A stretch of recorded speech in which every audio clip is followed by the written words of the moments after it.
ഇറങ്ങിക്കോ. എത്രയായത്? 20 വെറുതെ കളിയാതൊക്കെ. നാ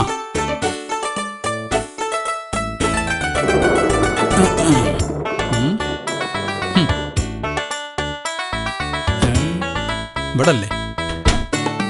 എവിടെ എവിടെ കടത്തിക്കണത്? എന്ത്? ഉമ്മാനെ എന്തിനെ? നിങ്ങളെന്താ സിനിമ കാണാൻ വന്നിക്ക? ഉമ്മ മയ്യത്തായി കിടക്കുമ്പോ ഇമാതിരി കണ്ണി ചോരല്ലാത്ത വർത്താനം പറയരുത്.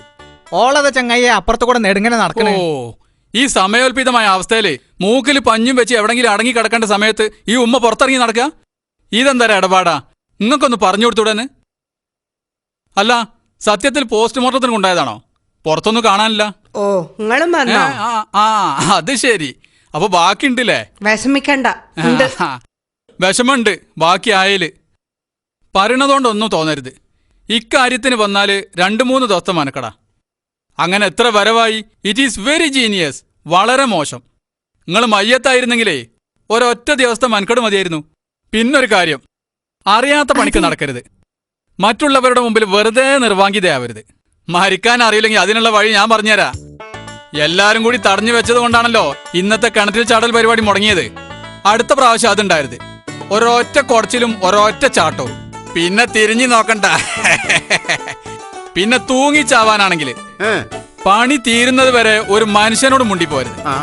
വിഷം കുടിക്കാനാണെങ്കിൽ അതിൽ കുറച്ച് പാലും കുറച്ച് പഞ്ചാരയും കുറച്ച് അണ്ടിപ്പരിപ്പും കുറച്ച് മുന്തിരിയും വേണമെങ്കിൽ കുറച്ച് ബൂസ്റ്റും കൂടി കലക്കിക്കോളി.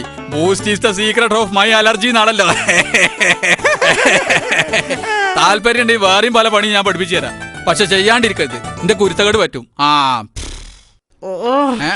പോണ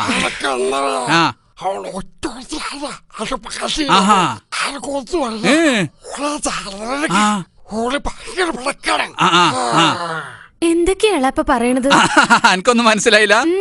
പറഞ്ഞത് എളാപ്പായതുകൊണ്ട് കൂനിട്ട് തന്നെ. എളാപ്പാ, നിങ്ങൾക്കറിയോ എന്റെ മനസ്സിൽ വിങ്ങണ കാൽപ്പനിക ഗതിഗതം? ഇവിടുത്തെ ഉപ്പാന്റെ മരണശേഷം നമ്മളെ കുടുംബത്തില് പിറുപിറന്നുള്ള ജനലല്ലാതെ മരണം വല്ലതും നടന്നിട്ടുണ്ടോ? എത്ര നാളായി ഒരു മരണം കൂടിയിട്ട്. ഇന്നെങ്കിലും അത് സാധിക്കും ഞാൻ കരുതി. പോട്ടെ, പ്രതീക്ഷക്ക് വക നൽകി വേറെ ഉണ്ടല്ലോ ഇവിടെ പല ആളുകളും. ആദ്യം ഞമ്മളെന്നെ ആവും ലളാപ്പ. എളാപ്പ നിങ്ങൾ ചൂടാവില്ലേ, അതൊക്കെ ശരിയാവൂ. പിന്നെ ആലിക്കുട്ടിയാ മോനെ, എളാപ്പ കഴിഞ്ഞാൽ പിന്നെ അടുത്ത ചാൻസ് ഞമ്മക്ക.